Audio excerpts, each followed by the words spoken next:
কোটা সংস্কার আন্দোলনকে কেন্দ্র করে পুলিশ ও আওয়ামী লীগের নেতাকর্মীদের হামলা হতাহতের ঘটনায় জনরোষের মুখে পদত্যাগ করে দেশ ছাড়েন শেখ হাসিনা।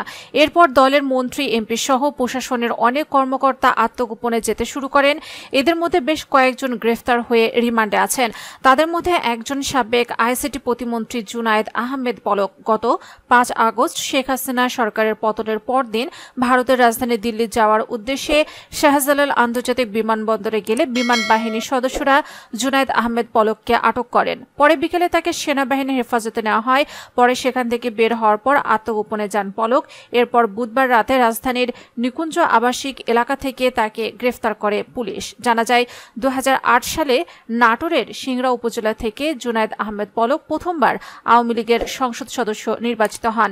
এলাকার আওয়ামী লীগ নেতা ও ব্যবসায়ীদের কাছ থেকে টাকা ধার নিয়ে করেন নির্বাচনে হলফনামায় লেখেন 15% কৃষি জমি, ব্যাংকে 50,000 টাকা এবং 60,000 টাকার আসবাবপত্র রয়েছে তার। এরপর তথ্য প্রযুক্তি প্রতিমন্ত্রী হয়ে আলাদিনের চেরাগ পেয়ে যান পলক। সাবেক প্রধানমন্ত্রী শেখ হাসিনার ছেলে সজীব ওয়াজেদ জয় ছিলেন প্রধানমন্ত্রী তথ্য ও প্রযুক্তি উপদেষ্টা। তাই জয়ের সঙ্গে খুব ঘনিষ্ঠ হওয়ার সুযোগ পান পলক।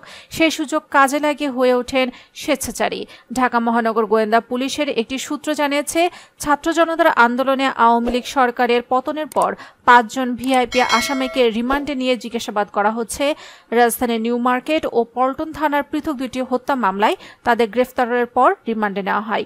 এর মধ্যে পলককে 10 দিনের রিমান্ডে নেওয়া হয়েছে।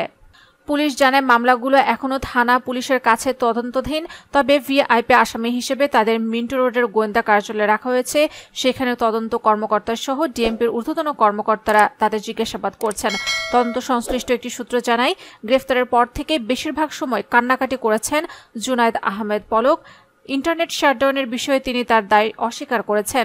তার ভাষ্য, প্রতিমন্ত্রী হলেও ইন্টারনেট বন্ধ করার ক্ষেত্রে তার একক কোনো সিদ্ধান্ত ছিল না। জিজ্ঞাসাবাদে পলক জানিয়েছেন, গোয়েন্দা সংস্থার প্রধান ও এনটিএমসির মহাপরিচালক সাবেক সেনা কর্মকর্তা জিয়াউল আহসানের নির্দেশনা মেনে তিনি ইন্টারনেট শাটডাউনের সিদ্ধান্ত নিয়েছিলেন। এছাড়া ইন্টারনেট শাটডাউনের ক্ষেত্রে সাবেক প্রধানমন্ত্রী শেখ হাসিনার সায় ছিল। জিজ্ঞাসাবাদকারী সূত্রের দাবি, ভিআইপি আসামিদের মধ্যে সবচেয়ে বেশি ভেঙে পড়েছেন জুনায়েদ আহমেদ পলক। এত দ্রুত সরকারের পতন হতে পারে তা তিনি কল্পনাও করতে পারেননি। যদিও একদিন আগেই স্ত্রী সন্তানের বিদেশ পাঠিয়ে দেওয়ার কথা তিনি স্বীকার করেছেন। পলকের ভাষ্য, চাইলেও তিনিও দেশ ছেড়ে পালাতে পারতেন, তবে শেখ হাসিনার সঙ্গে বেইমানি করা হবে বলে তিনি জাননি।